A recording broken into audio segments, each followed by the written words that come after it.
Every sword fight you've ever seen in a movie is a lie. Popular culture shows warriors engaging in elaborate duels lasting 10, 15 minutes. Blades clash in rapid-fire exchanges. Combatants perform acrobatic spins, their stamina apparently limitless, their weapons indestructible. The hero and villain circle each other one-on-one, matching skill against skill. This is what we believe medieval combat looked like because it's dramatic and every film has reinforced this image. But medieval combat didn't work that way. Real battles were decided by exhaustion, not choreography. A trained knight in full armor fighting at combat intensity could sustain that effort for perhaps 90 seconds before collapsing. Sword blades didn't ring musically, they chipped and broke. Warriors didn't fight in open clearings. They fought crammed shoulder to shoulder where you couldn't see past the man in front. The deciding factor wasn't technique.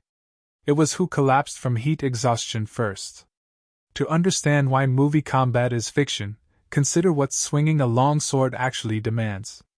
3 pounds of steel balanced 30 inches from your hands. Hold a 3-pound weight at arm's length. Swing it hard. Again. Within 30 seconds, your shoulders burn. Within 60, your grip weakens. By 90 seconds, your arms feel like lead. Now add 40 to 60 pounds of armor. Add mail underneath. Add a padded gambeson. Add a helmet that restricts vision and turns your head into an oven.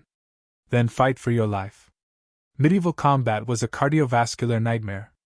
Modern studies show even trained athletes in period armor hit metabolic failure within 2 to 3 minutes of maximum intensity fighting.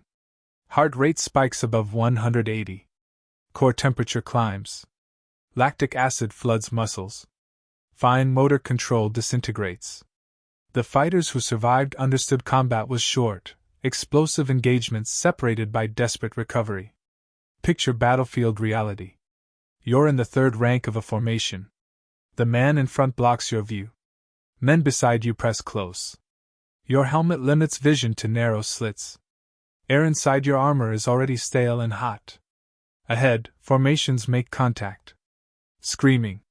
The crunch of impact. Then the man in front goes down, and you're facing an enemy just as terrified. You don't duel. You can't. There's no room. You thrust forward, a spear, a poleaxe. He does the same. You're trying to hit his face, throat, any gap. This lasts seconds. Maybe you connect. Maybe he does. Maybe neither, and you both stumble back gasping. That's reality. Short, brutal exchanges followed by desperate recovery. Not 5-minute duels. Hollywood shows swords clashing edge to edge hundreds of times, emerging unscathed. This is metallurgical fantasy. Medieval swords were high-carbon steel hardened to hold an edge. That hardness makes them brittle. Strike another hardened blade edge to edge and something gives. The edge chips. The blade nicks. Historical swords from battlefields show exactly this. Edges battered, blades sometimes bent or broken. Trained fighters knew this. Historical manuals emphasize blade control precisely because edge contact was to be avoided. You bind the opponent's blade with the flat, not the edge. You redirect force rather than meeting it. You strike flesh and gaps, not their weapon. Every edge collision in Hollywood would have been recognized as catastrophic failure. The same applies to every weapon. A poleaxe haft could split. A mace could deform against hardened steel. Armor degraded. Straps broke. Rivets failed. Warriors didn't have infinite replacements. When your sword broke, you drew back up. When that failed, you used your dagger. When that was lost, you grappled. Survival meant managing equipment as carefully as stamina. Think about Hollywood's heroic last stand. A single warrior fighting off dozens in sequence. This isn't just unlikely, it's thermodynamically impossible. Each engagement drains unrecoverable energy. After 3 or 4 kills, your effectiveness collapses.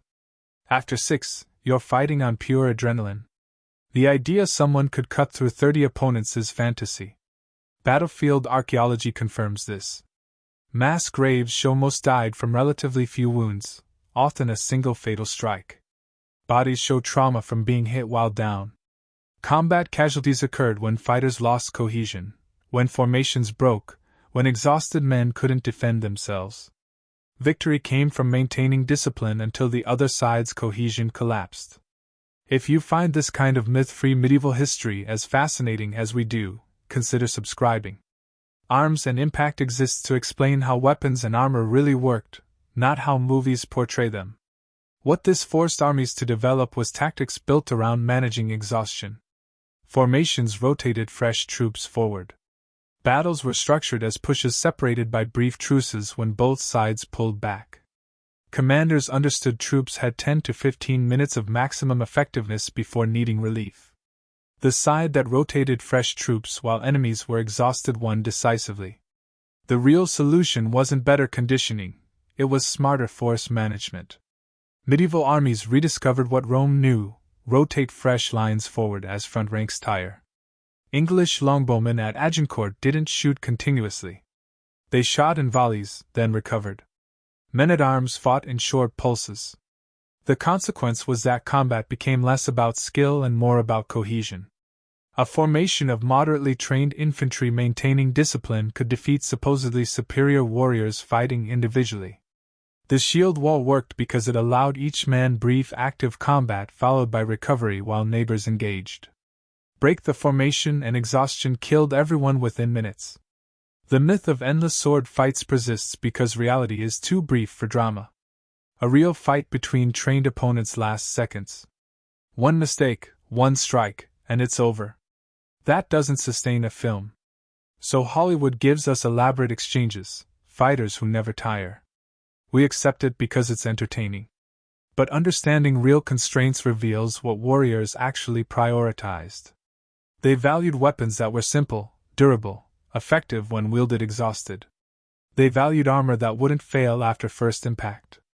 They valued formations allowing short bursts rather than sustained effort. None of this is romantic. All of it is practical. The truth: real medieval combat favored control and exhaustion over choreography. Fights lasted minutes, not hours. Weapons degraded. Formations ground against each other until one side's cohesion failed. The battlefield wasn't a stage for heroics. It was where physiology met physics, and the side managing limitations better walked away alive. If this changed how you see medieval combat, hit like. Subscribe for more evidence-based history of arms, armor, and impact. Comment below, what weapon or myth should we break next? Hollywood will keep showing impossible sword fights because truth doesn't sell tickets. But warriors who survived knew something more valuable: combat isn't won by the last man standing, it's won by the last man still able to stand.